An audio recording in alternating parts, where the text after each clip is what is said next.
क्या बताया, ये क्या है? लैपटॉप। बच्चों की पढ़ाई में काम आएगा? हाँ एकदम अजित भाऊ। अच्छा कितने का है? नया लोगे तो 20,000 तक आ जाएगा और सेकंड हैंड लोगे तो 12,000 तक दे दूंगा। अच्छा अच्छा, ये कितने का है? डेस्कटॉप कंप्यूटर हाँ सेकंड हैंड लोगे तो 7,000 में दे दूंगा। अभी एक अच्छा पीस है, काफी फायदेमंद सौदा होगा। अच्छा, सेकंड हैंड है लेकिन अच्छा है। बाबा ने इंटरनेट भी लगवा दिया है। अच्छा, तो कौन से साइज देखती है? कोई भी जिसकी ज़रूरत हो। फ्रेंड्स स्क्वायर नाम का एक साइट है, उस पर गई है? नहीं, ये क्या है? अरे बहुत अच्छी साइट है, उस पर तुम पूरा दिन चैट कर सकते हो, नए नए फ्रेंड्स बना सकते हो उस पर। अच्छा हाँ, सच बोलूं तो पूरा टाइम मैं उसी पर चैट करती रहती हूँ, बहुत मज़ा आता है। ओके।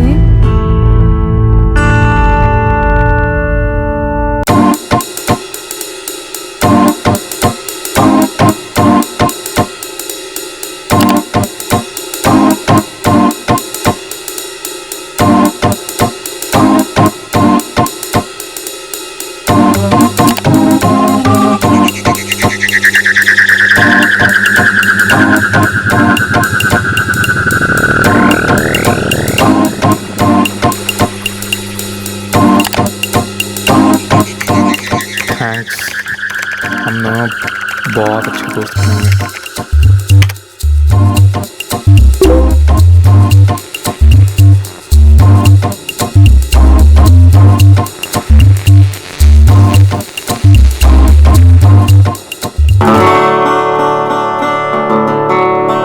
यस, मैं तुम्हें बहुत मिस कर रही हूँ। मैं भी कर रहा हूँ। क्या तू नहीं चाहती कि हम लोग हमेशा साथ ही रहें? ये कैसे हो सकता है फिरोज? तुम वहाँ हो और मैं यहाँ। हर्षिता, मैं यहाँ हूँ और अगर तुम भी यहीं आ जाओ तो क्या मतलब? चलो शादी कर लेते हैं।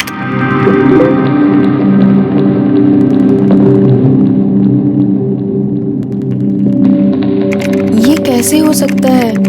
हमारे धर्म तो अलग अलग हैं। तो क्या हमारे दिल तो एक हैं, बाकी सबसे क्या फ़र्क पड़ता है?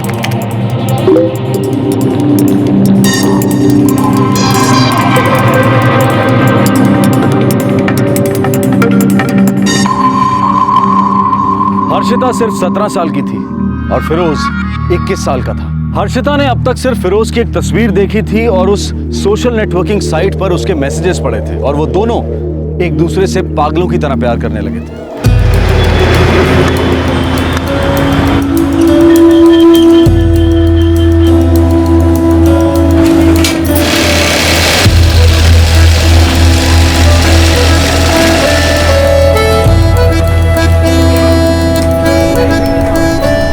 ये लो चक्कर।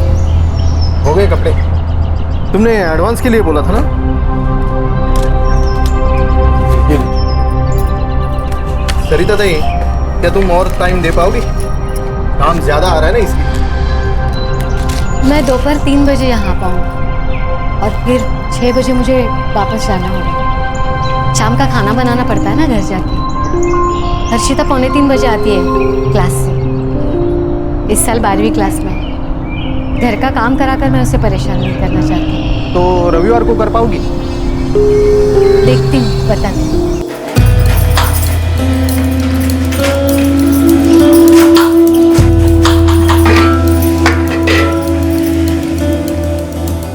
हर्षिता, ले, तुझे कुछ किताबें लेनी थी ना? आई बाबा तो किताबें ले आए थे, ये देखो, वो दोपहर को ही ले आए थे। तो तेरे बचत वाले डिब्बे में डाल देती हूँ, जब चाहे ले ले।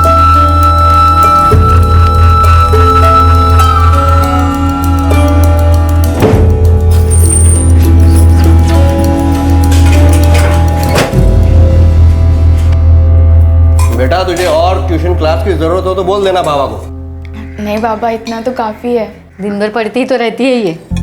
अरे तो अच्छी बात है ना, ये हमारी बेटी को एमबीए करना है, बड़ी कंपनी में बड़ा अफसर बनना है, अपने माँ बाप का सर ऊंचा करना है, हो ना? अब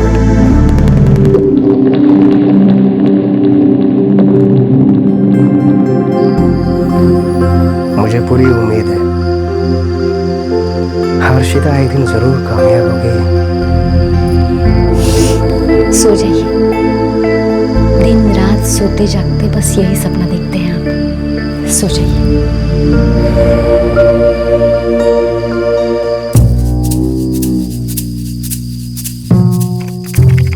मैं जरूर करना चाहूंगी फिरोज। हर्षिता, इंतज़ार किस बात का है? जितना जल्दी उतना बेहतर।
मैं हर दिन हर पल तेरा इंतज़ार करता रहता हूँ हर्षिता।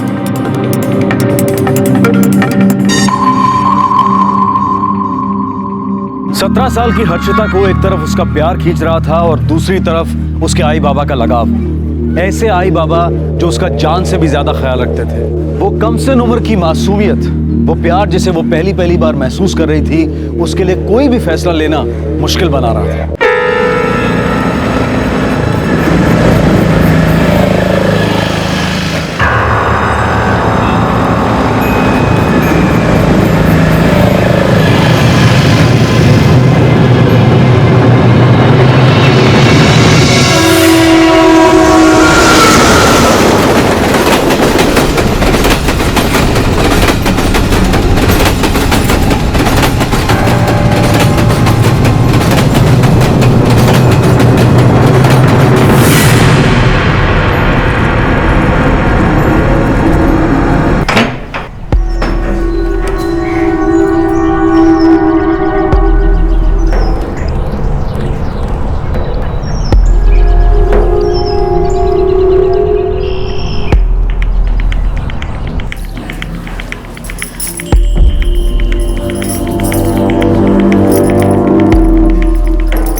हाँ देखना बराबर से कलर सूखा के नहीं। हाँ प्रिंटिंग शमीम भाई एकदम बराबर होनी चाहिए, ठीक है? और ये अर्जेंट है। हाँ सरिता। हर्षिता ट्यूशन क्लासेस से अभी तक वापस घर नहीं आई। अरे तो कोई एक्स्ट्रा क्लास होगी। रोज 2:45 बजे तक आ जाती है घर। 4 बजने को अभी तक नहीं आई आज। एक्स्ट्रा क्लास भी हो तो अब तक आ जाना चाहिए था उसे। अच्छा ठीक है, मैं देखता हूँ। शमीम भाई ये आप करवा लेना, मुझे ज़रा ज़रूरी काम में आता हूँ। हाँ ये अर्जेंट है, ज़रा देख लेना।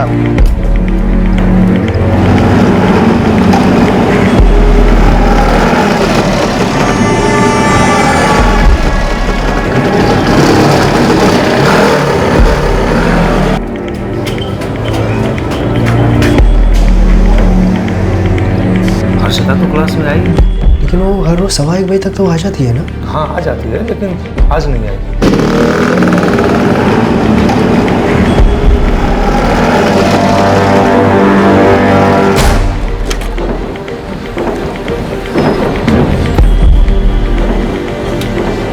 हम 12 बजे क्लास स्टार्ट करते हैं, पर हर्षिता आज आई नहीं। वो नहीं है। मैं आपसे झूठ क्यों बोलूँगी?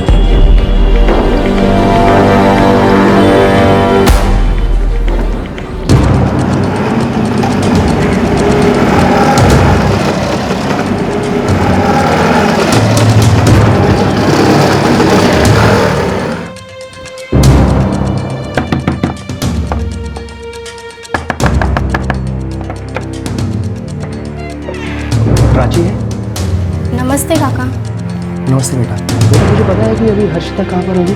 मालूम नहीं काका, आज वो कॉलेज नहीं आई थी। क्या? जी, मैं तो खुद आपके घर जाकर उसके तबीयत के बारे में पूछने की सोच रही थी।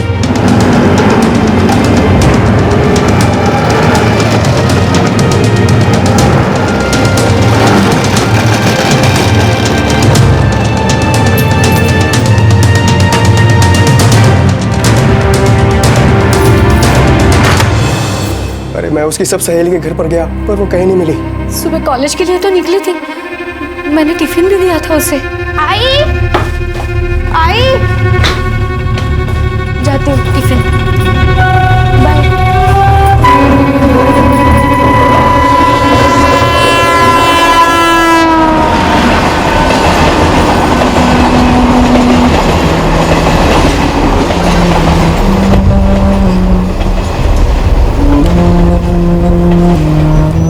हर्षिता अपने प्यार की राह पर निकल पड़ी थी और उधर उसके माता पिता यही प्रार्थना कर रहे थे कि कहीं उसे कुछ हो ना जाए। वो बहुत चिंतित थे, लेकिन हर्षिता बहुत खुश थी। हर दिन कॉलेज के बाद वो 2 एक्स्ट्रा क्लासेस के लिए जाती है और फिर 2:45 बजे घर लौटती है। उसके बाद ही मैं काम पर चली जाती हूँ। सुबह कॉलेज के लिए निकली थी। उसके पास फोन है? जी नहीं। कॉलेज, कोचिंग क्लासेस और उसके फ्रेंड्स से एक बार फिर से बता दो। हमें उसकी एक फोटो चाहिए होगी। सर, अगर कुछ कॉलेज के अंदर या जस्ट बाहर होता तो हमें जरूर पता चल जाता। गेट पे सिक्योरिटी गार्ड रहता है सर। सुबह 8 बजे से शाम तक यही खड़ा रहता हूँ साहब। कॉलेज खत्म होने के बाद वो लड़की 11:30 बजे यहाँ से निकलती है। वैसे तो कुछ ध्यान नहीं है साहब, और अगर कुछ गड़बड़ी होती तो ध्यान जाता। नहीं, वो तो इधर आई ही नहीं। उसके फादर को भी मैंने यही कहा था। नहीं सर, आज वो कॉलेज ही नहीं आई थी। उसका कोई बॉयफ्रेंड है? नहीं सर, हम में से किसी का भी बॉयफ्रेंड नहीं है। नहीं सर, मैं तो खुद सोच रही थी कि कहीं उसकी तबीयत खराब तो नहीं हो गई है। वो कभी अपना क्लास नहीं मिस करती। कोई बॉयफ्रेंड? नहीं, उसका कोई बॉयफ्रेंड नहीं है।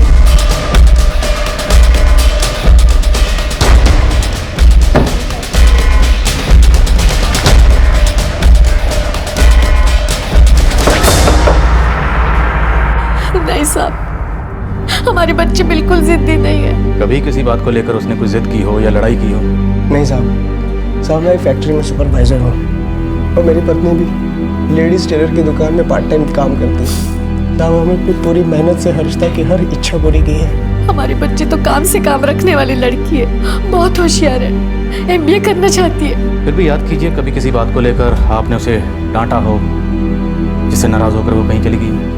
नहीं साहब, हर्षिता हमारी इकलौती बेटी है। हम दोनों ने तो उससे ऊंची आवाज में बात भी नहीं की कभी। आप चिंता मत कीजिए, हम उसे ढूंढने की पूरी कोशिश कर रहे हैं और उम्मीद है वो जल्दी मिल जाएगा।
हर्षिता, ये मेरा दोस्त अरुण। हर्षिता,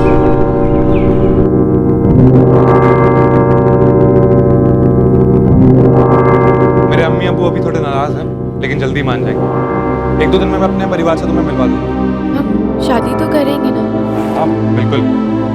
फिरोज, मैं तो अभी काम पे जा रहा हूँ, कल सुबह तक ही वापस आऊंगा। तुम लोग आराम से रहना, अपना कर सकते हो, ठीक?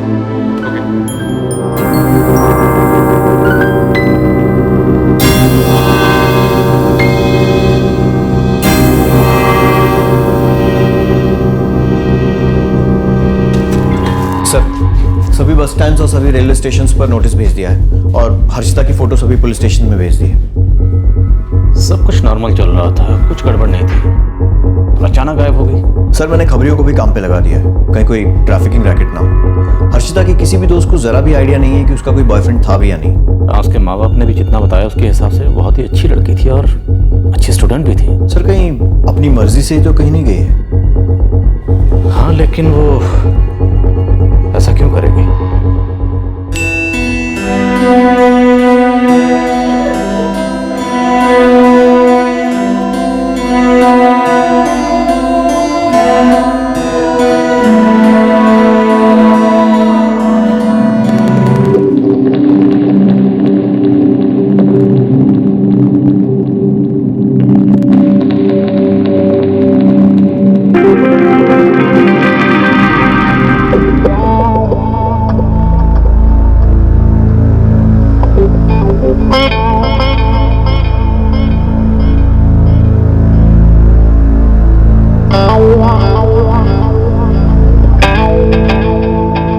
फिरोज अभी नहीं। मैं और बीवी हैं। पर हमारी शादी नहीं हुई है ना, और अभी तक तो मैं तुम्हारे अम्मी अब्बू से भी नहीं मिली हूँ। अरे वो तो आज नहीं तो कल माने गए। मुझे ये सब सही नहीं लगता। तुम झूठ बोल रही हो। नहीं फिरोज, ये सब शादी के बाद। लेकिन क्या फर्क पड़ता है? मुझे नहीं पता, लेकिन पहले हमें शादी कर लेनी चाहिए।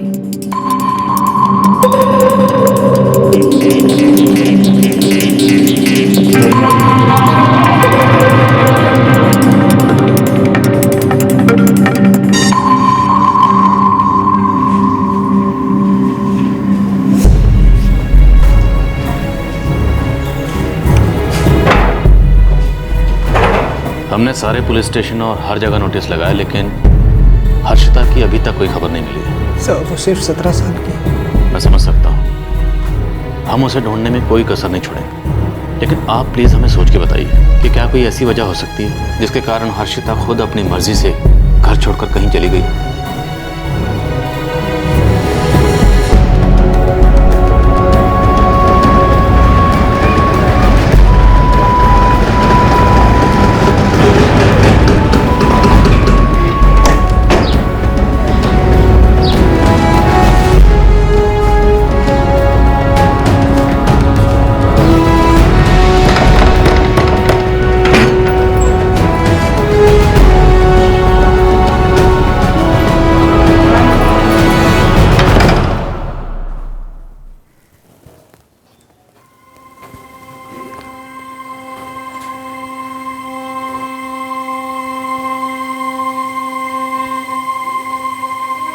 पुलिस को उसकी कोई खबर नहीं मिली है।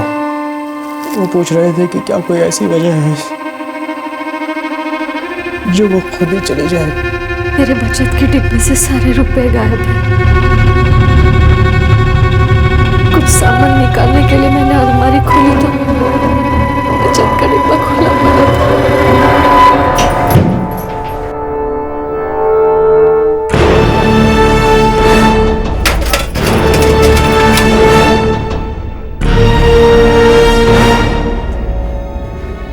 इसका मतलब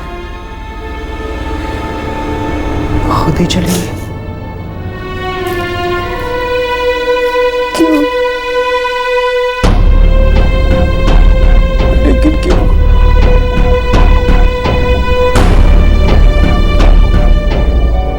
क्या हर्षिता घर से भाग गई है? नहीं, मुझे नहीं लगता। वो क्यों घर से भागेगी? क्या उसने कभी तुझे किसी बॉयफ्रेंड के बारे में बताया था? नहीं, उसने मुझे इस बारे में कुछ भी नहीं बताया।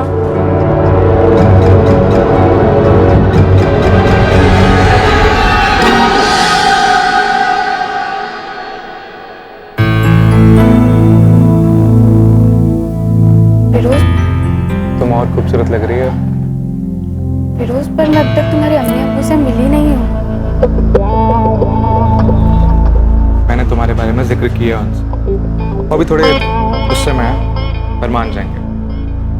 फिरोज, मैंने पहले ही कहा था कि हमारे माँ बाप नहीं मानेंगे, हमारा धर्म अलग है।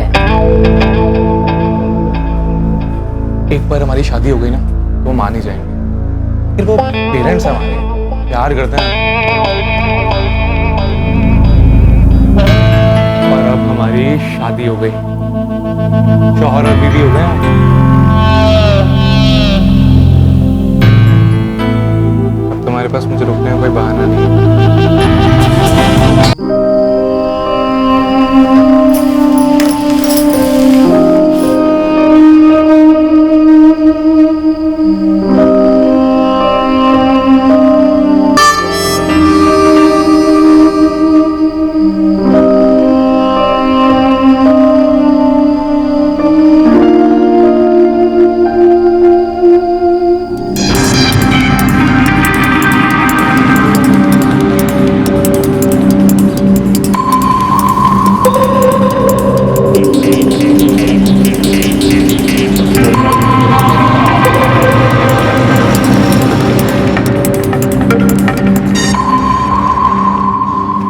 गुजर चुके थे और हर्षिता के माता पिता ने अपने मुंह में खाने का एक दाना तक नहीं डाला था। वो पूरी तरह से टूट गए थे। हर्षिता सोच रही थी कि वो फिरोज के साथ एक शादीशुदा जिंदगी बिता रही थी, हालांकि वो परेशान थी क्योंकि वो अब तक फिरोज के माता पिता से नहीं मिली थी।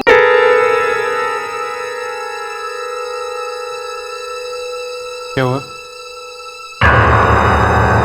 फिरोज, तुम मुझे अपने घर अब तक नहीं ले गए हो। मुझे ये सब सही नहीं लग रहा है। पर हम अच्छा टाइम बिता रहे हैं। पर फिरोज, मैं ये सब करने के लिए अपने माँ बाप को छोड़ के नहीं आई हूँ। मैं यहाँ पे घर बसाने आई थी, हमारा घर। मुझे तो लगा था कि तुम्हारे अम्मी अब्बू मान गए होंगे। हर्षिता, मुझे भी ये लगा था कि वो मान जाएंगे, पर वो मानने को तैयार ही नहीं है। मुझे नहीं पता, मुझे उनसे मिलना है बस।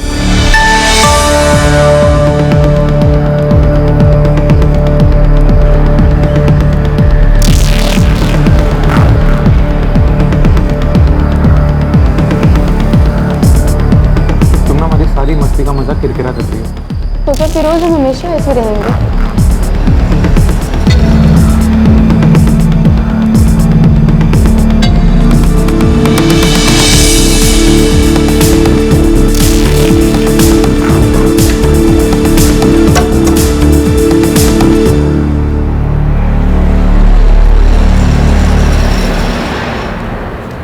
क्या हुआ? तुम अपनी अम्मी अब्बू से कब तक मिलवा रहे हो? वो अभी भी नहीं मान रहे। तुम पहले दिन से बस यही बोले जा रहे हो। आज 4 दिन हो गए। इतना आसान थोड़ी है हर्षिता। बट तुमने तो कहा था सब कुछ ठीक हो जाएगा। बुरखा खरीद लो और चली आओ। आ गई। अब क्या? देखो, तुम्हारे दोस्त के यहाँ भी रहना मुझे ऐसे अच्छा नहीं लग रहा है। ठीक है, कल मैं अपने अम्मी अब्बू से मिलवा दूंगा। ओके?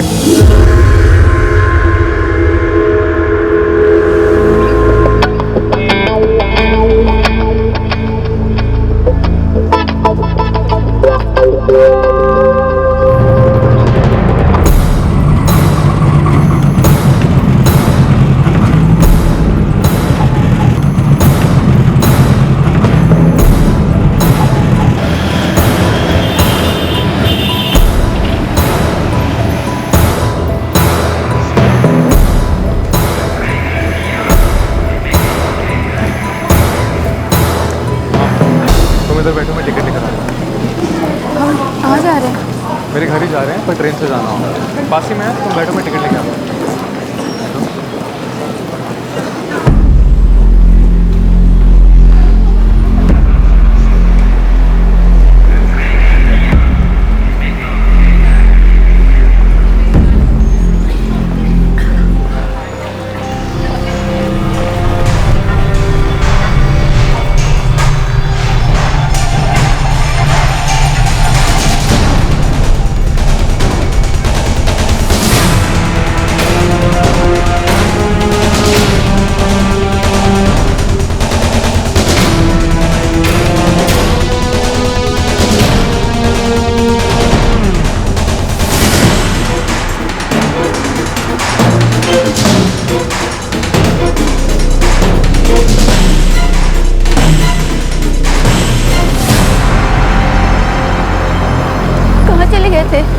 मैं तो डर गई थी, मुझे लगा तुम वापस ही नहीं आओगे। ये लो टिकट हर्षिता, लो रखो। मुझे क्या दे रहे हो? अपने पास रखो ना।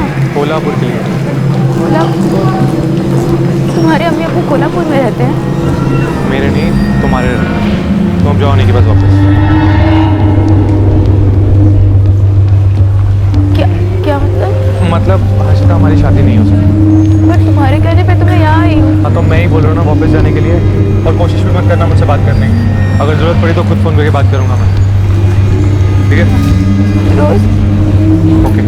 फिरोज। फिरोज।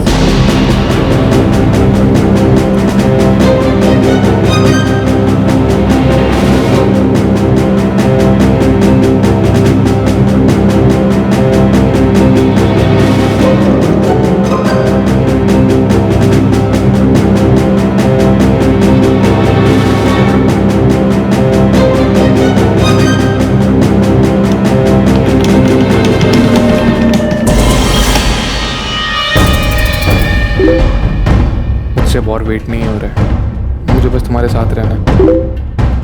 इधर आ जाओ ना, हम दोनों का साथ किस्मत में लिखा है। लेकिन कैसे?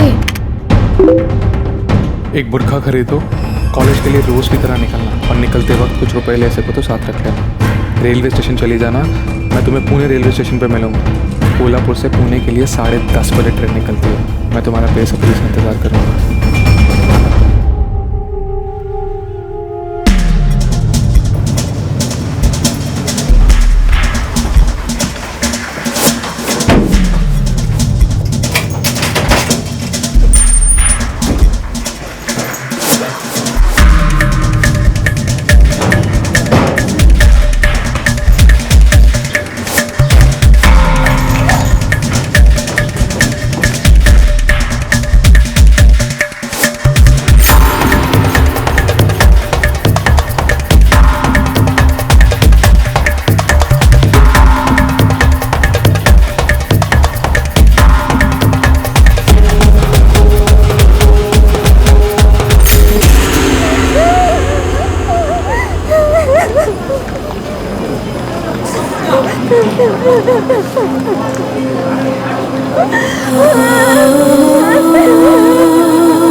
आपकी बेटी हर्षिता का पता चल गया है। कहाँ है वो?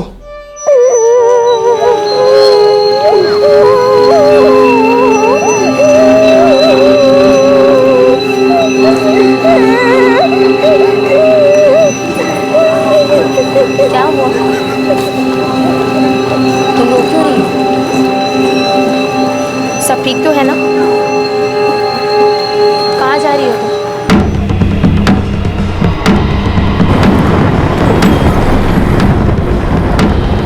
हमें ये तो नहीं पता कि उसके साथ क्या हुआ, लेकिन उसने पुणे रेलवे पुलिस से कांटेक्ट किया और अभी वो उन्हीं के पास है। 1 घंटे में वो यहाँ थाने पहुँच जाएगा।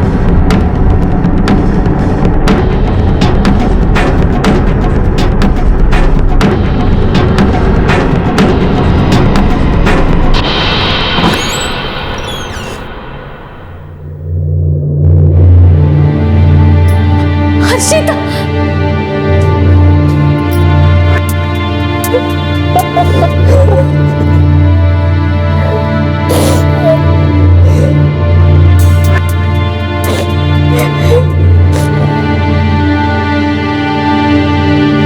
हर्षिता,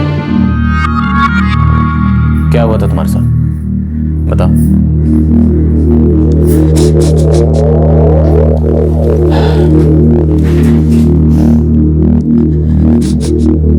देखो डरो मत, सच सच बताओ, कहाँ थी तुम अपनी मर्जी से कहीं गई थी या किसी ने तुम्हें अगवा किया था? तुम पुणे रेलवे स्टेशन कैसे पहुंची?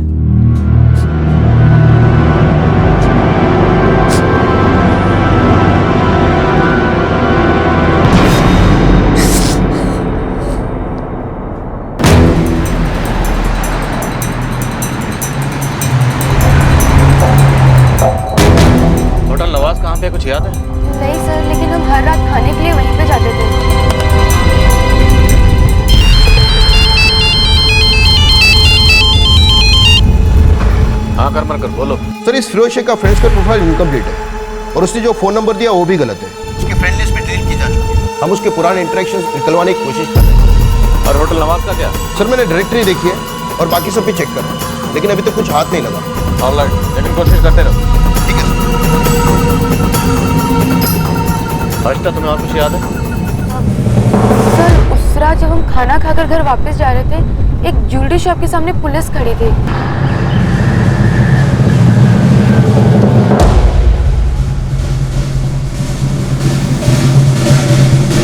भाई क्या कुछ हुआ है क्या? हाँ कोई चोरी हुई है।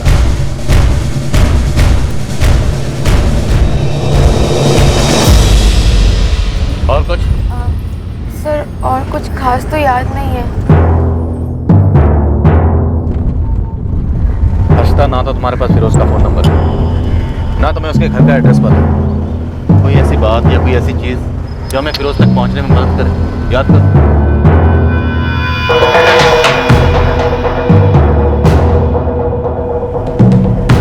ये ज्वेलरी शॉप में चोरी किसने की? सर 20 जनवरी की रात को।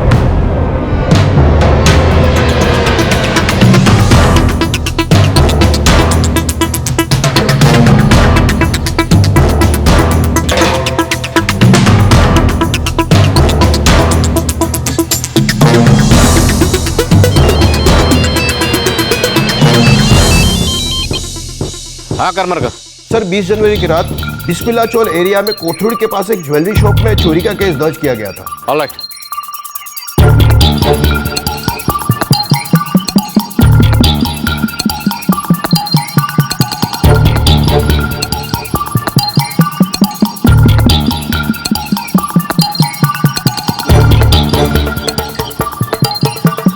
सर यही थी वो शॉप।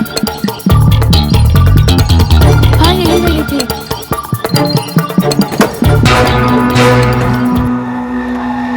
यही शॉप है जिसमें चोरी हुई थी। वो होटल भी कहीं आसपास ही है ना? जी सर। बट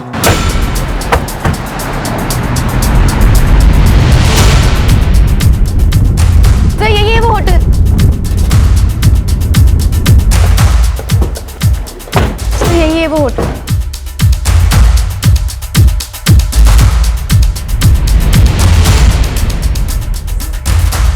इतना याद नहीं साहब, आता होगा। फिरोज शेख नाम है। नहीं साहब, कुछ याद नहीं आ रहा है।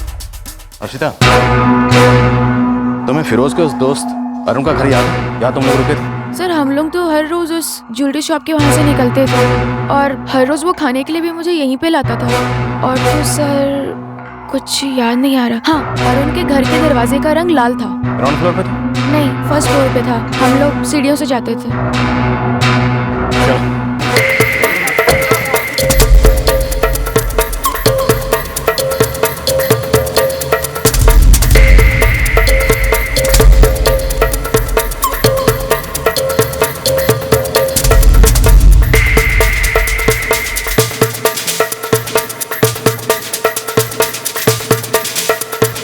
सर इधर।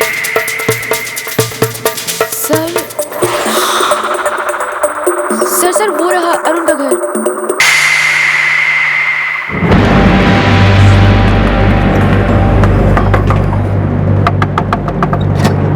जी, ये अरुण है? जी सर। क्या हुआ?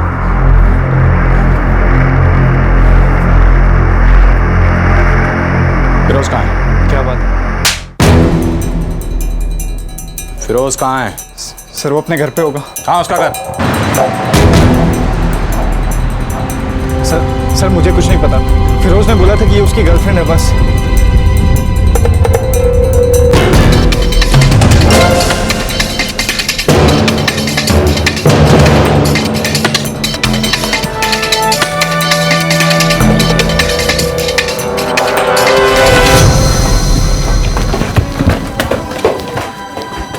सर फिरोज यहाँ पे रहता है।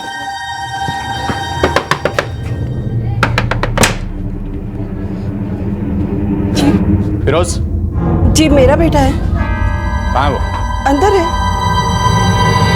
क्या बात है सर? क्या बात है? क्या बात है? कौन है? अरे क्या बात है? फिरोज! फिरोज! फिरोज! यही वो लड़का? फिरोज, क्या बात है? क्या किया है तुमने?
बोल, और कितनी लड़कियों को धोखा दिया तुमने? सर और कोई नहीं थी सर, बस कोई नहीं था। जानता वो लड़की नाबालिग है? सर गलती हो गई थी सर। सर मुझे तो देखते ही पता चल गया था कि वो काफी छोटी है। तो सर मैं तो खेल खेल रहा था सर। खेल खेला था? उसकी मेडिकल रिपोर्ट से हमें साफ पता चल गया तो उसके साथ क्या क्या कर रहा था। सर बाद में जब मुझे समझ आया तो मैंने खुद उसे कोल्हापुर टिकट दिला के घर वापस आने को बोला था। घर आने के लिए बोला? हाँ, घर जाने को बोला था?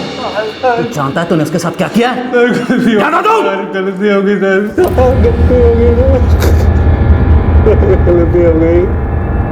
साहब, ये मेरा इकलौता बेटा है, गलती तो उसने कर दी है साहब।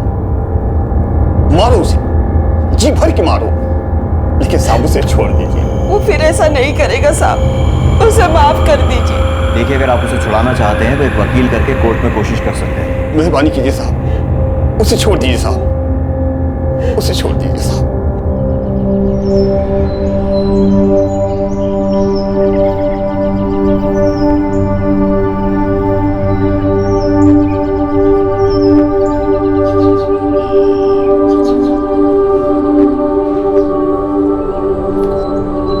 एक बार उससे बात कर लीजिए ना, गलती की है उसने,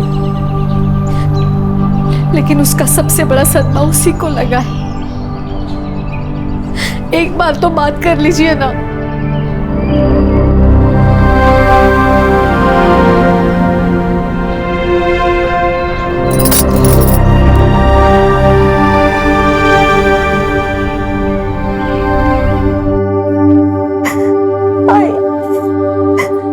मुझे माफ कर दो, मुझसे गलती हो गई, मुझे नहीं पता क्या हो गया था, मुझे माफ कर दो। I'm sorry, मुझे माफ कर दो, प्लीज मुझे माफ कर दो।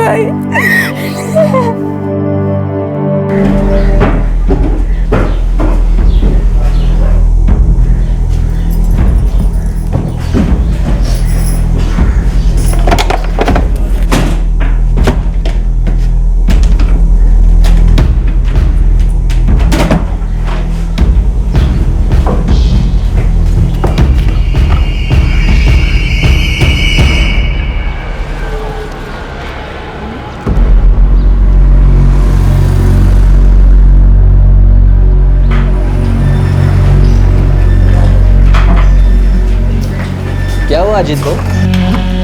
आप इसे क्यों बेच रहे हो? ये तो एकदम ठीक है।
आईपीसी की धारा 361 के तहत वैध संरक्षण से अपहरण करने के लिए, 376 के तहत बलात्कार करने के लिए और पॉक्सो एक्ट के सेक्शन 4 के तहत पेनिट्रेटिव सेक्सुअल असॉल्ट के लिए केस दर्ज किया गया है। फिरोज अभी न्यायिक हिरासत में है और उसके खिलाफ चार्जशीट जल्दी ही पेश की जाएगी। हर्षिता के पिता अजीत शुरुआत में तो बहुत सदमे में थे, जो हुआ उसे स्वीकार नहीं कर पा रहे थे, लेकिन वो जल्दी ही पिघल गए। आखिर वो एक बच्ची ही तो थी जो राह भटक गई थी। सरिता अपनी बेटी को सहारा देने और उस वाकये से उबरने में मदद करने की पूरी कोशिश कर रही है। हर्षिता अब भी उदास है, इन चीजों में पड़ने की भूल से पछता रही है, लेकिन वो भी बीते को भूलकर आगे बढ़ने की कोशिश में लगी है। 17 साल उम्र का वो पड़ाव जहां से मैच्योरिटी शायद अब भी थोड़े फासले पर है। एक ऐसी उम्र जहां तन और मन नए नए अनुभव करना चाहता है। इंसान हर चीज खुद करके देखना चाहता है, खुद ठोकर खाकर ही सीखना चाहता है। समझदारी की बातें प्रवचन लगती हैं। इस उम्र में ऐसा सोचना संभव है और शायद ऐसा हर उम्र में ही होता है, लेकिन माँ बाप के लिए बच्चों की गुपचुप छिपी हरकतें मुश्किलें पैदा करती हैं और अगर बच्चे खुलकर सवाल करें तब भी उनके जवाब मुश्किल ही होते हैं। अब ऐसे में सोशल नेटवर्किंग साइट्स पर सारा इल्जाम डालना सही नहीं होगा। जिंदगी की दूसरी चीजों की तरह उनकी भी अपनी कुछ अच्छी बातें हैं, कुछ बुरी बातें। जो भी हो, जिंदगी के झटकों से और तकलीफों से खुद को बचाना जरूरी है। माना कि नए प्रयोग, नए अनुभव अच्छे हैं, लेकिन अगर संभल कर कदम रखा जाए तो खुद को महफूज रखना और जिंदगी में धोखा खाने से बचना आसान है। हमारे आज के एपिसोड की दूसरी कहानी। ऐसी राजनीति क्यों? मेरी मौत के बाद भी राजनीति क्यों? खुद को ताकतवर साबित करने के लिए मुझे क्यों कुचलते हो?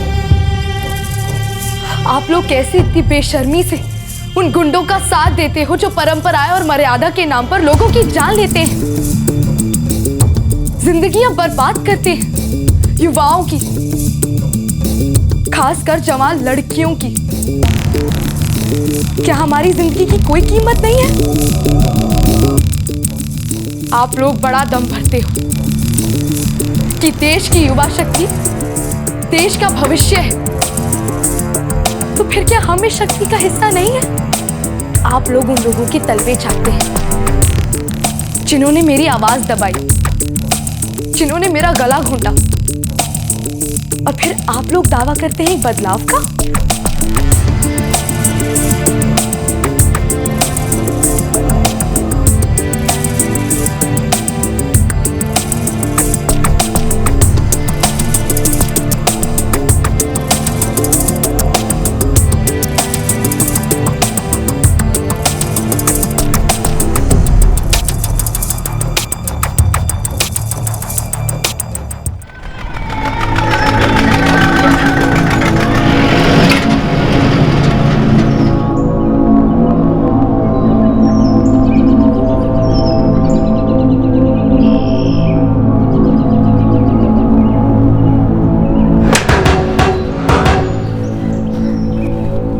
क्या हुआ है डॉक्टर साहब? बेटा हुआ है ना? माफ करना बिंदरपाल जी, हम आपकी बहू को बचा नहीं सके। बेटा है या बेटी? जी बेटा ही था मतलब? हम बच्चे को बचा नहीं पाए। हमारे खानदान इकलौता वारिस था।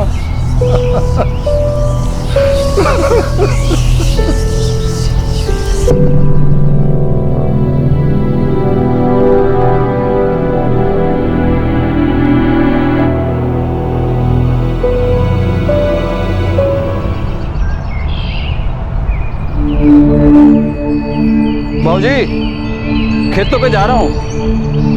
तरुणा बुआ ने कही अपने आप आ जाएंगी, लेने जाने की जरूरत ना है।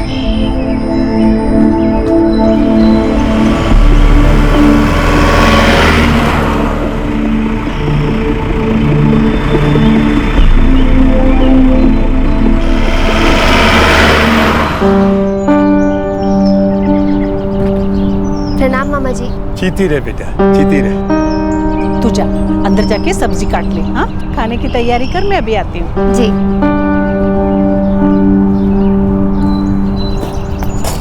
भैया क्या बात है, बहुत कमजोर लग रहे हैं।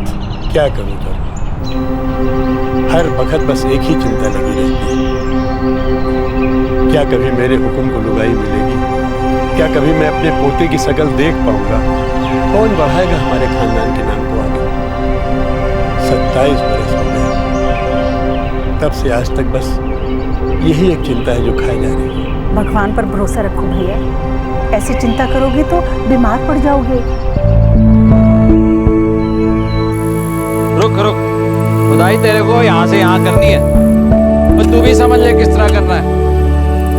और जल्दी जल्दी हाथ चलाओ, और देखो ऐसे काम नहीं चलने का। और आराम पड़, हाथ चला। नमस्ते भैया। अरे देविका कैसी है तू? बस ठीक हूँ। सफर बढ़िया रहा? बिल्कुल ठीक था। लीजिए, अच्छा खाना खाइए। ये बात तो ठीक है। जब तक बुआ जी और तू घर में है, खाना तो बढ़िया ही मिलेगा। अच्छा भैया, मैं जरा जल्दी में हूँ, आप खाना खा लीजिए, मुझे ना शाम के लिए सब्जी भी लेनी है। ठीक है, रात को घर पे मिलते हैं। जी।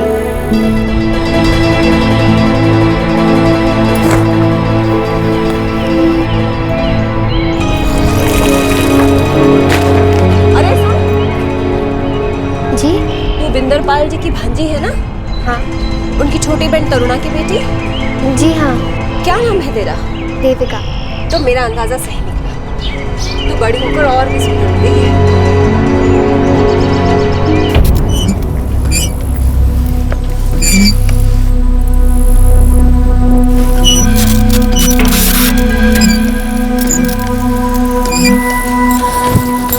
अमर भैया, ओ अमर भैया। आ रहा हूँ। कैसे आना हुआ? कुछ बात ही ऐसी थी, इसलिए बिना खबर दिए ही चली आई। ये बात हो गई? मैंने श्याम भाई के लिए एक बहुत अच्छी लड़की देखी है। बहुत बढ़िया खबर है ये तो। कहाँ की है लड़की? मेरे गांव की ही है, बहुत सुंदर लड़की है, उसका नाम देविका है। परिवार को जानते हो उसके? बड़े अच्छे से, आप कहो तो बात चला लो, आकर मिल लो एक बार। कुछ रोज के लिए अपने मामा के घर ठहरी है, हो सकता है बात बनी जाए। वो तो बहुत बढ़िया हो जाएगा भाई। 8 साल से लड़की ढूंढ रहे हैं इसके लिए, मिलती ना। 32 का हो लिया है। तू बात करके देख, बुलाएगी तो आ जाएंगे हम। जी भैया, जरूर। भाई साहब आप जैसा ठीक समझे। भाई माने तो ये लागे कि रास्ता हाथ से जाने नहीं देना चाहिए। बाऊजी, अब तो चाचू के लिए खाना कोई और ही बनाएगी। पगली पहले बात तो पक्की हो जान दे। वैसे एक बार चाचू के हाथ पीले हो जाए ना, फिर आपको खेत में अकेले ही काम करना पड़ेगा, क्योंकि चाचू को अपनी दुल्हन से फुर्सत ही कहाँ मिलेगी। चल चल चुप कर जा, अब शुरू ना हो। अरे ठीक कह रही हो ना, कुछ ना ठीक कह रही है। शादी के लिए लड़की मिलना मुश्किल। 2011 की जनगणना के अनुसार 1000 पुरुषों की तुलना में सिर्फ 877 महिलाएं हैं। हरियाणा एक ऐसा राज्य है जो कि आर्थिक रूप से बहुत सशक्त है, और पिछले कुछ सालों में अलग अलग क्षेत्रों में हरियाणा की कई लड़कियों ने नाम भी कमाया है, और वो दूसरी लड़कियों के लिए रोल मॉडल्स भी हैं। फिर भी वहां आज भी औरतों की आवाज दबी हुई है, और हर जगह सिर्फ पुरुषों का ही साम्राज्य है।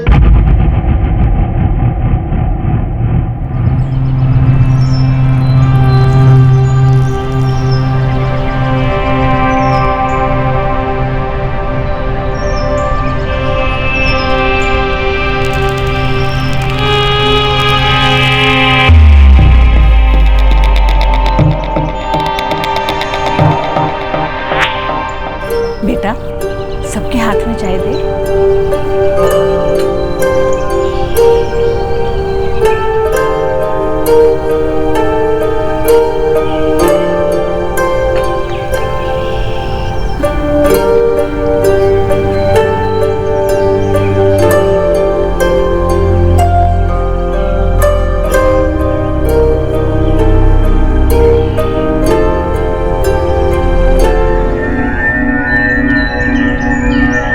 बिंदरपाल जी, लड़की बड़ी पसंद है जी हमें। अब आप लोग अपना बताओ जी। जी, हमें भी लड़का पसंद है। बहुत खुशी की बात है जी।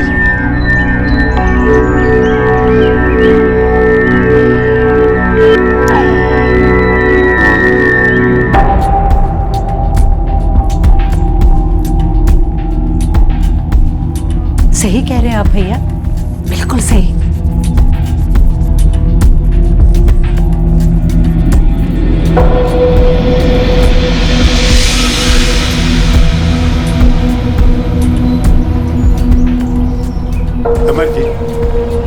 आपसे कुछ अकेले में बात। जी बिल्कुल जी।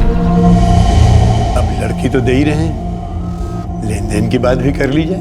देखो जी, हम लोग आप जितने रईस तो ना है, पर दोनों भाई मिलके इतना कमा लेते हैं कि सुख चैन से बस बसर हो जाता है। आपकी बेटी की भी शादी तो नहीं तय हुई है ना? नहीं जी, अभी सोच ही रहे हैं, बस रिश्ता ढूंढना शुरू करेंगे। 2 साल पहले मेरी पत्नी गुजर गई, तब से घर का सारा काम वही देखती है। अरे तो घर का ख्याल करने के लिए तो हमारी देविका आपके यहाँ आ ही रही है, अगर सब कुछ ठीक ठाक हो गया तो। कैसी बात कर रहे हैं मिंदरपाल जी, सब कुछ बढ़िया हो। और कोई बात करनी हो तो बताओ जी। अमर जी, मेरे पास ढेर सारे खेत खलिहान है, बहुत सारी जमीन जायदाद है, लेकिन हमें कोई वारिस नहीं है।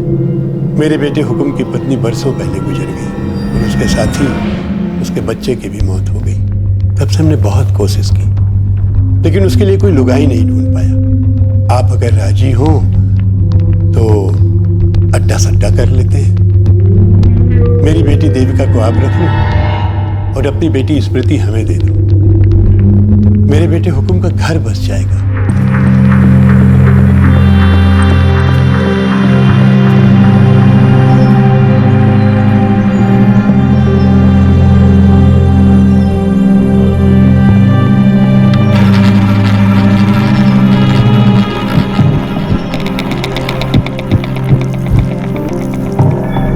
वो लोग तब तक राजी नहीं होंगे जब तक हम स्मृति को उनके घर देने के लिए हाँ नहीं कह देते।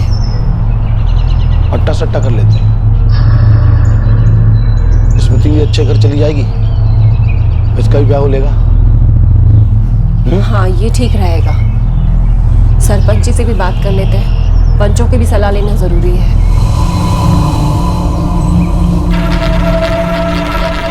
बिल्कुल सही है, इसमें गलत क्या है? बस जी, मैंने सोचा जी पंचायत की रजामंदी ले ली जाए। इस रिवाज को तो पंचायत ने पहले से ही मंजूरी दे दी है। अब आप अपनी बेटी उनको दें, उनकी बेटी आप लें। इसी में दोनों परिवारों की भलाई है। ये तो अच्छी बात है। शाम को अपनी लुगाई मिल जाएगी और हुकुम को अपनी लुगाई। ये तो अच्छा सोचा है आपने। तो बात पक्की रही, 20 अप्रैल को बारात लेकर आप हमारे घर आ जाइएगा और महीने भर बाद 27 मई को बारात लेकर आपके घर आ जाएंगे। जी बहुत बढ़िया जी, बधाई हो जी। आपका भी बहुत बहुत बधाई। स्मृति और देविका दोनों ही सिर्फ 17 साल की थी, नाबालिग थी। देविका जानती थी कि उसकी शादी शाम से हो रही है, लेकिन स्मृति को तो ये तक नहीं पता था कि उसकी शादी तय हो चुकी है और किससे हो रही है ये बताना तो बहुत दूर की बात थी। किसी ने स्मृति को कुछ भी बताना जरूरी नहीं समझा। चाची, आपके आने से ना सब अच्छा हो गया और मुझे कोई तो मिला बात करने के लिए। वो सब तो ठीक है, पर अकेले में तो मुझे चाची मत बोल। ठीक है चाची, चुप। अच्छा एक बात बता, तेरे चाचू को पुदीने की चटनी पसंद है? मैं ना बहुत अच्छी चटनी बनाती हूँ। याद करने दो। अच्छा, आप मुझसे चाचू की पसंद ना पसंद जानकर उनका दिल तो नहीं जीतना चाहती? नई नई शादी हुई है ना, उनसे कैसे पूछूं? इतनी शर्म आती है बात करने में? अच्छा, और किस किस बात पे शर्म आती है आपको? रात को तो दरवाजा अंदर से बंद कर लेती हूँ। चुप, कुछ भी बोलती है। काम कर।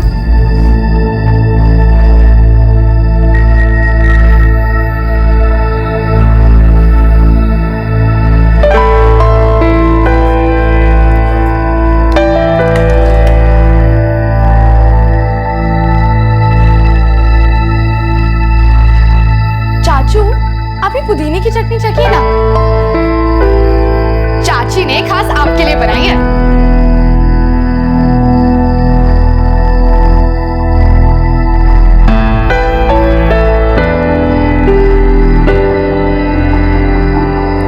अच्छी है, बहुत अच्छी है।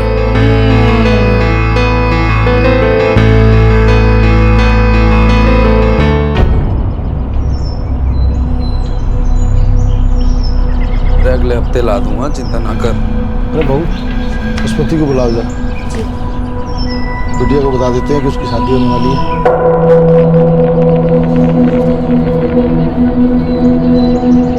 जी बाबूजी। बेटा, अगले हफ्ते तेरी शादी होने वाली है, 27 तारीख को। अब तो फिर बुआ भी आ लेंगे, उसके साथ अपने कपड़े गहने ले आएंगे, बड़ी पसंद।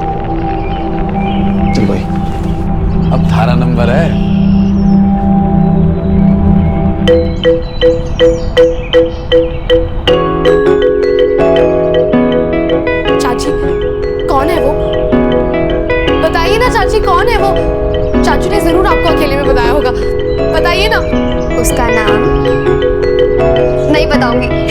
चाची, अरे चाची रुको ना, चाची चाची बताओ ना, अरे सुनो तो सही, चाची बताओ ना चाची, अरे चाची सुनो ना, बताओ ना चाची कौन है वो?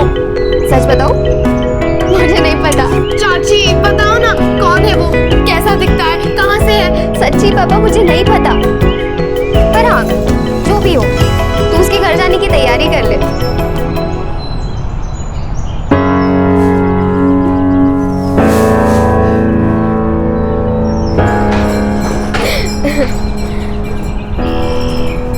क्या हुआ, सपनों में खो गई? हाँ, क्यों ना देखूं सपने। चाची बताइए ना कौन है वो? मुझे सच में नहीं पता, आज ही पता चला तेरे साथ में। और वैसे भी कौन है, क्या करता है, ये सब ना पता होने में भी ना एक अलग ही मजा होता है। हाँ, लेकिन अगर पता हो कि वो दिखता कैसा है तो मैं सपने और अच्छे से देख सकूंगी। क्या मुझे सपने देखने का कोई अधिकार नहीं? ये जानने का अधिकार नहीं कि मैं अपनी जिंदगी किसके साथ बिताने वाली हूँ?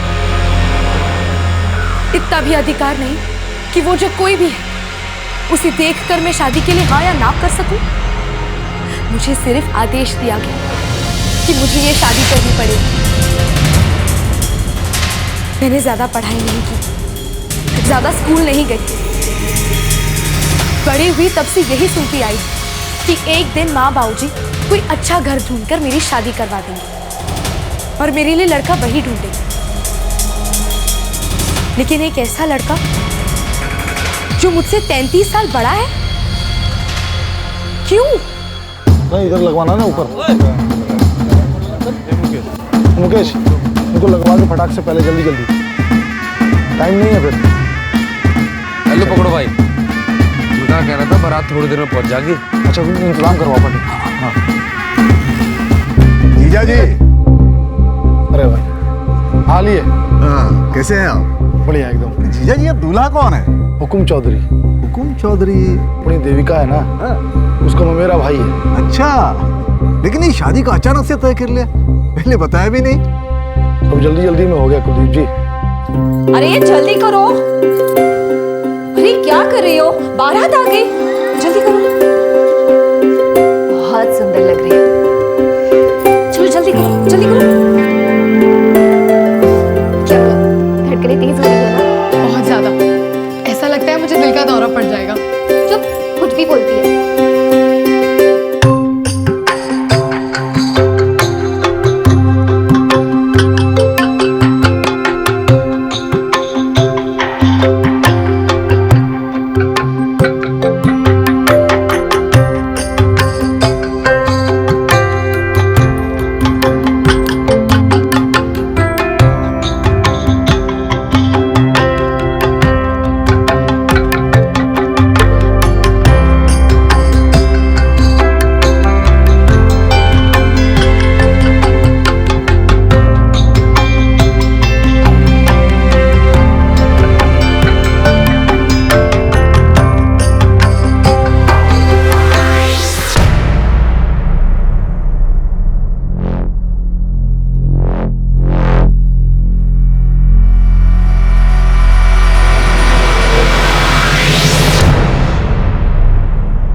आप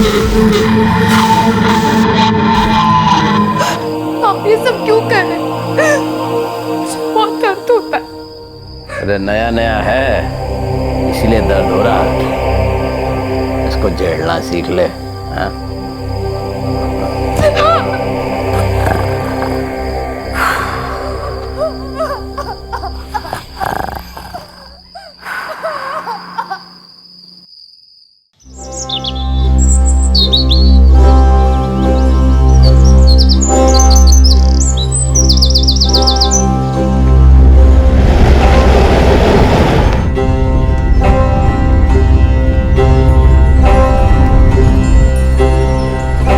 वैसे हमारी बेटी ने आपके घर को पूरी तरह अपना लिया। जी बिल्कुल, घोड़े की रस्म के लिए से यहाँ छोड़े जा रहा हूँ, एक हफ्ते बाद लेने आ जाऊंगा। जैसा आप ठीक समझिए, आपका ही घर है ये।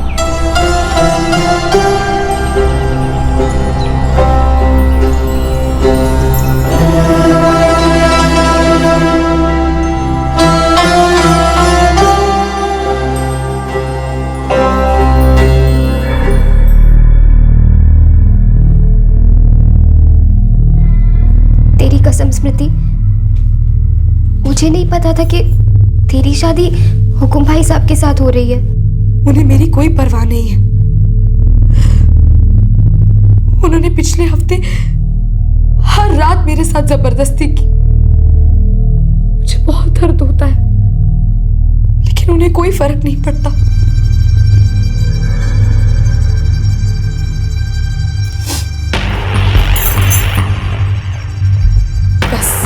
अब मैं वहां वापस नहीं जाऊंगी। कैसी बातें कर रही है तू? पत्नी है तू उनकी, वापस तो तुझे जाना होगा। लेकिन वो बुढ़े हैं। मैंने ऐसे आदमी के साथ शादी करने के सपने नहीं देखे थे। मैं तेरी तकलीफ समझती हूँ, पर तू ये क्यों बोल रही है कि हम लड़कियां हैं? हमें कोई हक नहीं है ये सब सोचने का। एक बार शादी हो गई तो हो गई। क्या किसी ने मुझे पहले बताया था कि मेरी शादी एक बुढ़े से होने वाली है? मानती हूँ कि तुझे किसी ने नहीं बताया, पर अगर तुझे पता होता तो फिर तू क्या कर लेती?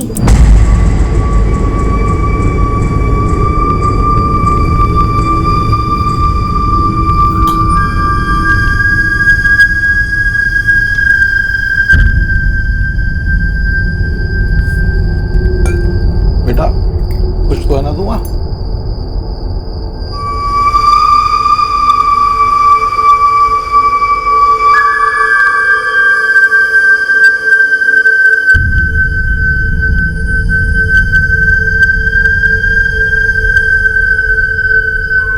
देख स्मृति, मैं तेरी कोई मदद नहीं कर सकती।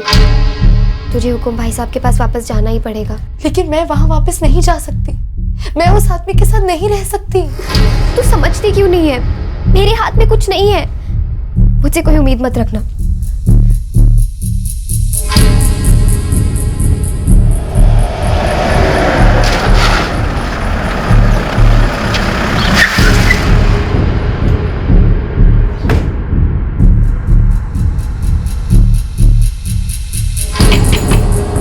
स्मृति, बाहर आओ, हुकुम भाई साहब तुम्हें लेने आए हैं।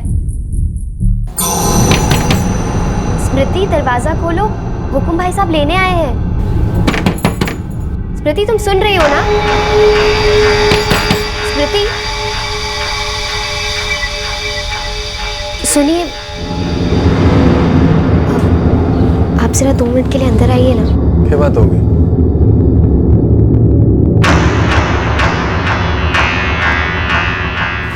स्मृति, बेटा क्या बात हो गई? बेटा दरवाजा खोल। तुम्हें पता है क्या बात हुई? स्मृति, देख दरवाजा खोलना तो तोड़ दूंगा फिर मैं।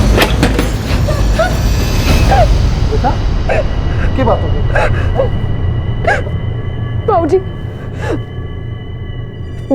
मैं वापस नहीं जाऊंगी। क्यों?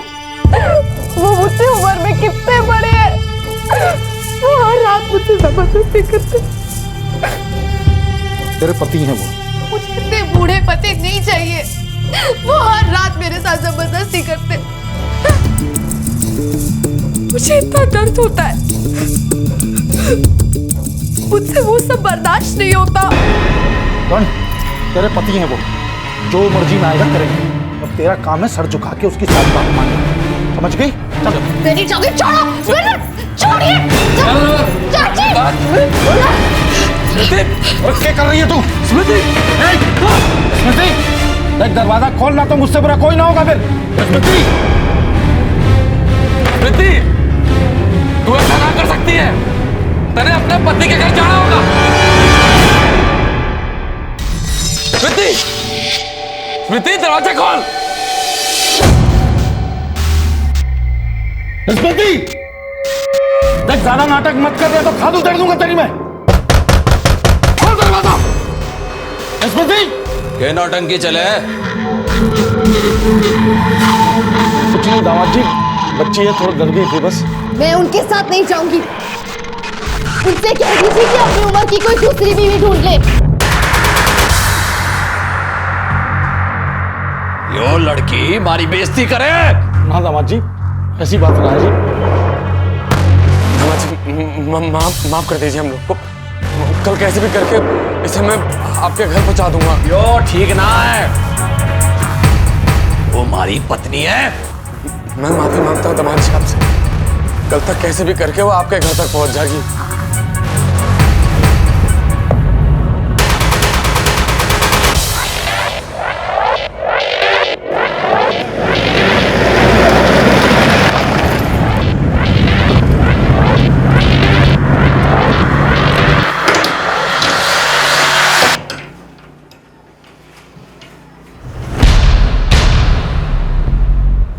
चाचू, चाचू, इसी कमरे में बंद रहने दे इसको। बंद कर दे 2 दिन खाना पीना। भूखी प्यासी रहेगी, कल ठिकाने आ जाएगी इसकी।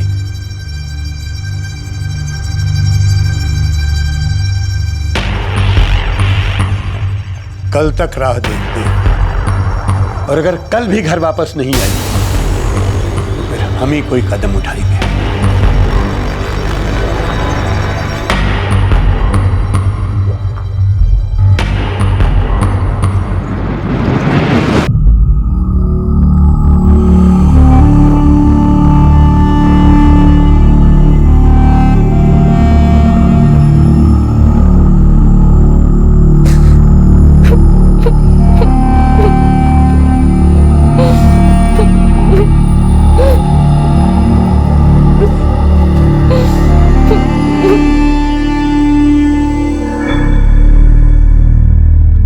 हमने दामाद जी को जुबान दे रखी है, इसी से घर तो छोड़ना पड़ेगा, नहीं तो हम लोगों की नाक कट जाएगी भाई साहब।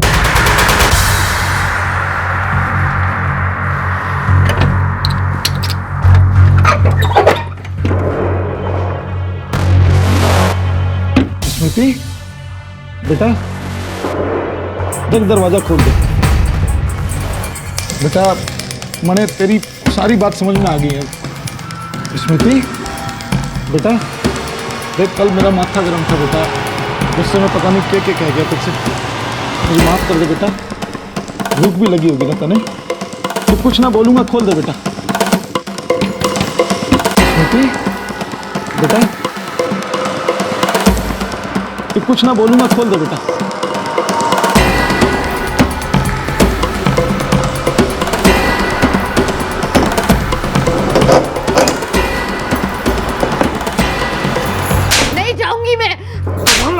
तू जाएगी ना, तू जाएगी ना, हम जाएंगे ना।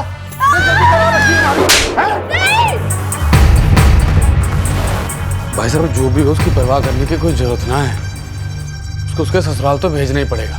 अगर वहां पर भी नाटक करेगी तो उसके ससुराल वाले खुद निपट लेंगे। तो देख रहा ना कैसे जज पड़ गई। भाई साहब आप कहो तो 2-4 लोगों को बुला लूं, तो इसको यहाँ से जबरदस्ती वहां उठा के ले जाएंगे। उसकी कोई जरूरत नहीं, 2-4 दिन यहीं पड़ी रहने ऐसे ही।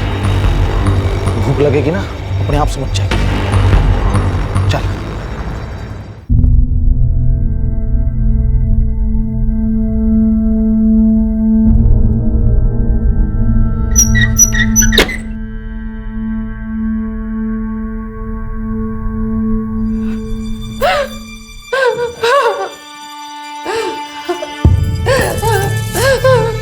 चुप हो जा चाची, मेरी मदद कर दो ना चाची। तू चुप चुपचाप चली क्यों नहीं जाती यहाँ से? क्या मिलेगा ये सब करके? मैं बाबूजी की मार सह लूंगी, लेकिन उस जानवर को बर्दाश्त नहीं कर सकती मैं। जो सहना है यही सहूंगी। मारना है तो मार भी दे, लेकिन वापस नहीं जाऊंगी मैं। पर तेरा यहाँ जीना मुश्किल हो जाएगा। तो जीना आसान कहाँ होगा मेरे लिए? वहां जाकर भी तो यही सब सहना पड़ेगा।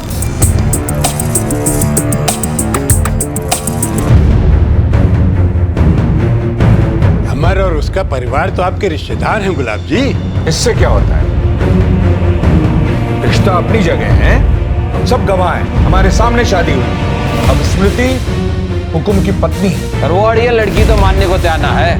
रीति रिवाज के मुताबिक गौने पे उसके घर छोड़ने गया था, आने को मना कर रही है। ऊपर से हमारी बेइज्जती भी की। अमर अपनी बेटी के साथ इतनी नरमी क्यों दिखा रहा है?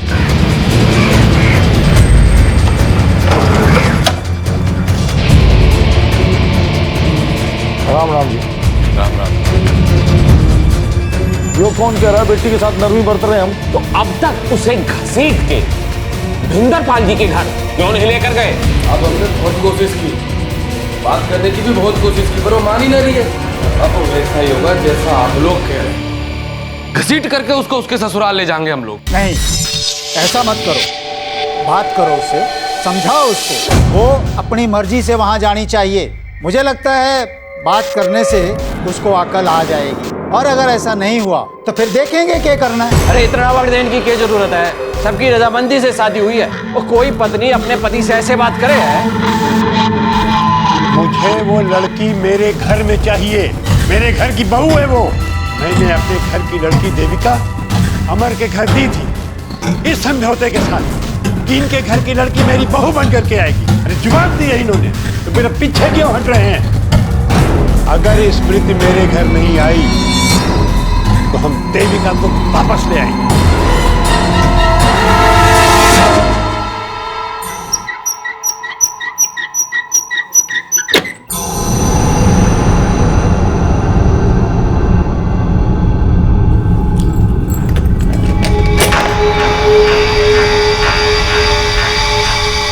स्मृति, तू करना क्या चाहती है? मैं वापस नहीं जाऊंगी। क्यों जिद कर रही है? तेरी जिद की वजह से मेरी जिंदगी भी खराब हो जाएगी। हाथ जोड़ती हूँ तेरे, वापस चली जा। नहीं जाऊंगी, नहीं जाऊंगी, नहीं जाऊंगी। देख स्मृति, खुद पे नहीं तो कम से कम मुझ पे तरस खा ले। अगर तू वापस नहीं गई ना तो मेरे मायके वाले आके मुझे ले जाएंगे। चाची, मेरी यहाँ से निकलने में मदद कर दो। पागल हो गई है तू? अगर किसी को पता चला ना कि मैंने तेरी मदद की है तो मेरा जीना भी मुश्किल हो जाएगा। स्मृति, मेरी बात समझने की कोशिश कर। तू अपने घर वापस चली जा। ये सब करके ना तुझे कुछ नहीं मिलेगा। हम लड़कियों की बात कौन सुनता है?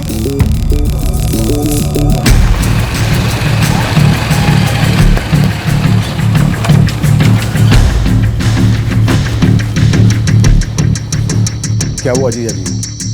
मैंने सुना है कि स्मृति ससुराल जाने से मना कर रही है। अरे हमारे खानदान का नाम मिट्टी मिला रही है लड़की।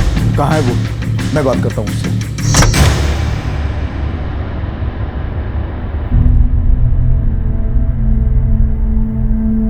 हाँ जी।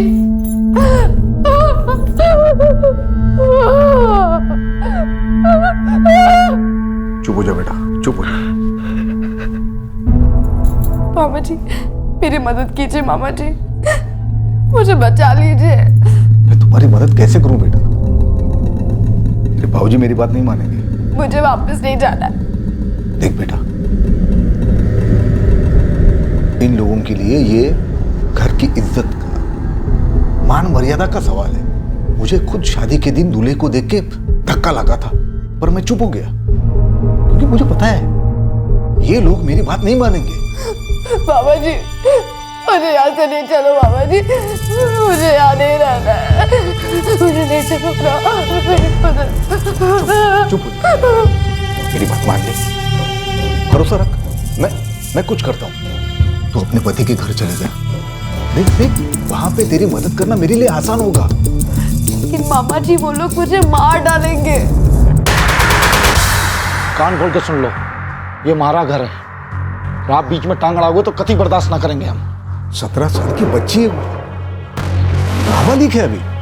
आप ही सोचिए 50 साल के आदमी के साथ कैसे रहेगी बच्ची। रट्टा सट्टा किया हमने, जुबान दी है। पर जुबान के लिए बेटी की जान लोगे क्या? आपकी सोच अलग है, हमारी अलग है। हमारे परिवार के बीच में ना बोलो तो बेहतर होगा, बस।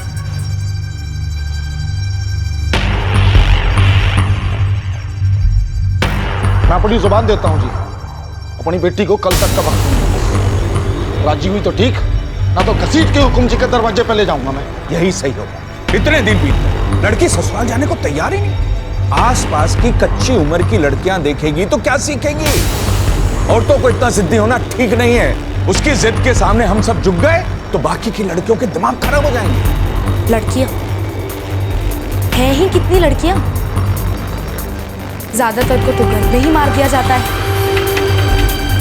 और कुछ को तो पैदा होने के बाद खत्म कर दिया जाता है। बचती है मुझ जैसी कुछ लड़कियां जिन्हें आवाज उठाने पर, हुक्म ना मानने पर कुचल दिया जाता है। और कुछ लोग इसे पंचायत कहते हैं। कुछ लोगों के लिए तो ये सामाजिक संस्थाएं हैं और कुछ लोग इनकी तुलना एनजीओ से भी करते हैं। लेकिन दांव पर तो मेरी जिंदगी लगी है।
देखो तुमको भी रुकना पड़ेगा, साहब अभी आया नहीं है।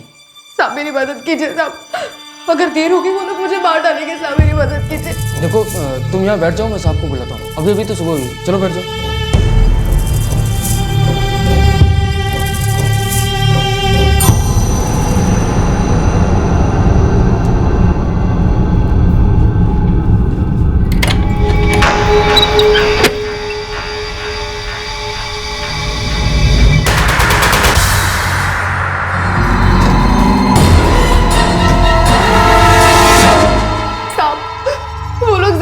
मुझे मेरे ससुराल भेजना चाहते हैं, मुझे वहां नहीं जाना साहब। लेकिन तुम्हारी तो उससे शादी हुई है ना? उन्होंने मुझे बिना बताए मेरी शादी 50 साल के आदमी के साथ कर दी। मैं अभी 17 साल की हूँ। वो आदमी मेरे साथ जबरदस्ती करता है। मुझे उसके घर नहीं जाना है साहब, मैं उस आदमी के साथ नहीं रह सकती।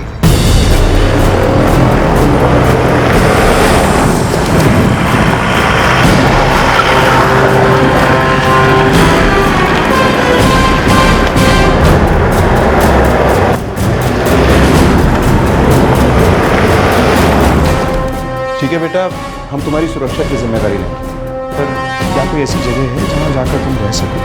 नहीं, लेकिन एक मामा जी है, वही मेरी मदद कर सकते हैं। लेकिन वो लोग मुझे ढूंढते ढूंढते उनके पास भी चले जाएंगे। साहब पूरी पंचायत आई, इसके बाप और चाचा भी, पति भी ऐसे।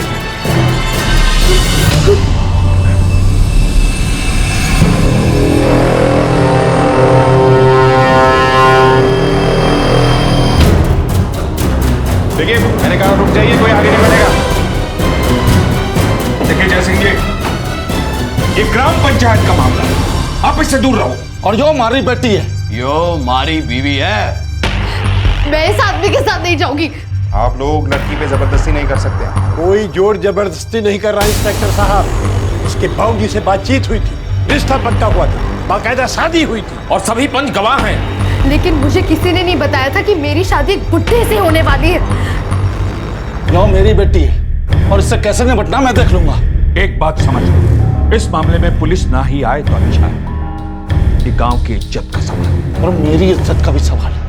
चौकी में जितने सिपाही हैं ना, उससे 2 गुने गांव वाले बाहर खड़े हैं। और वैसे भी आप भी तो इसी गांव के हो ना। अब बेहतरी इसी में है कि लड़की को हमारे हवाले कर दो, बाकी हम सब देख लेंगे। मुझे इनके साथ मत भेजना साहब।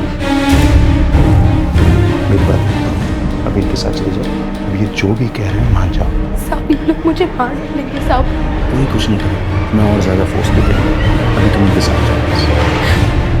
मैं नहीं जाऊंगी। मैंने कहा ना मैं आऊँगा, उस पर विश्वास रखो।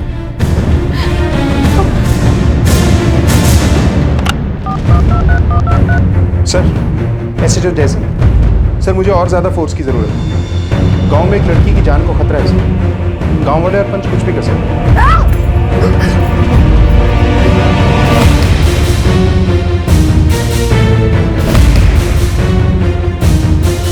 ये लड़की पागल हो गई है। हमारी ही बेइज्जती की है इसने।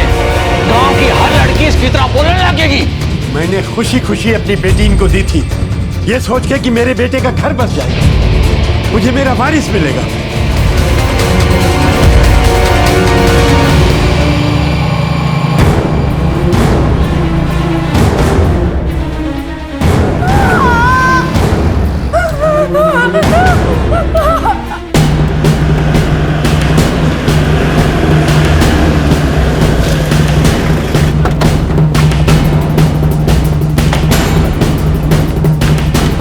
अंदर देखो। क्या देखो?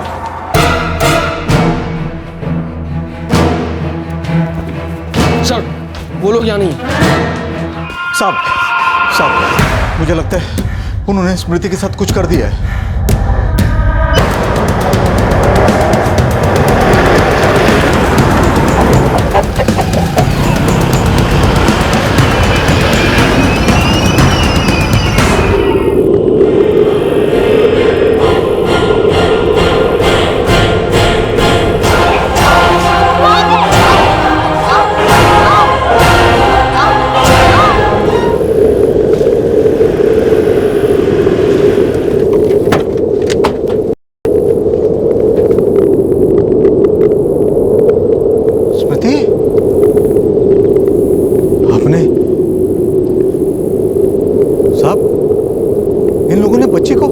बच्चे को मार दिया।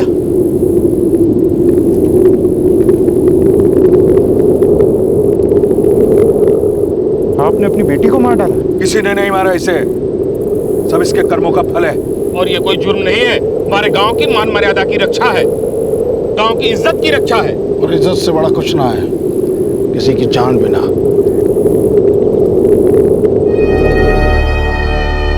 मैं मरना नहीं चाहती थी, मैं जीना चाहती थी, लेकिन क्या ऐसा हो पाया?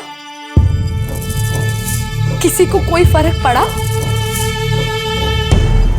ये लोग ताकतवर लोग हैं, ये एक पूरे समुदाय को ही नहीं पूरे गांव को मजबूर कर सकते हैं इनके फतवों को मानने के लिए। इतना ही नहीं, इनके इशारों पर ही वोट डाले जाते हैं। किस लिए? जो लोग सत्ता में आगे बढ़ना चाहते हैं वो लोग इनके सामने झुकते हैं, इनकी सोच को और बढ़ावा देते हैं, और ये सिलसिला ऐसे ही चलता रहता है। क्या इससे बदलाव की कोई उम्मीद है? बदलाव के लिए और कितनी मोमबत्तियां जलानी पड़ेंगी? चलिए पैनल्स बैठाइए, डिबेट शुरू कीजिए, ट्वीट करना शुरू कीजिए। Have a nice evening. और यहाँ मेरी जैसी लाखों लड़कियां हर पल मरती रहेंगी।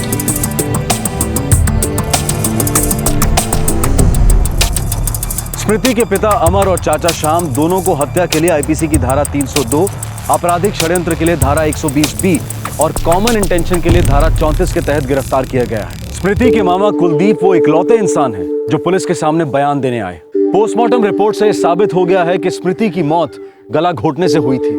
न स्मृति के पिता को, न उसके चाचा को और ना ही गांव के किसी आदमी को जरा सा भी अपने किए पर पछतावा है, बल्कि उन्होंने जो हुआ उसका समर्थन किया। कुलदीप ने गांव छोड़ दिया है क्योंकि वहां उनकी जान को खतरा है। सुनवाई की तारीख पर वो अपना बयान दर्ज करवाने आए और फिर वापस चले गए। 2012 में एक सेशन कोर्ट ने स्मृति के पिता और उसके चाचा को उम्र कैद की सजा दी। दोनों ही इस समय सश्रम कारावास की सजा काट रहे हैं। अदालत ने यह महसूस किया कि स्मृति के गुनहगारों को सख्त से सख्त सजा उन लोगों के लिए एक संदेश होगा जो इस तरह की मान मर्यादा और झूठी इज्जत के लिए किसी भी हद तक जा सकते हैं। लेकिन क्या ऐसा करने से सच में कोई बदलाव आया? कुछ फर्क पड़ा?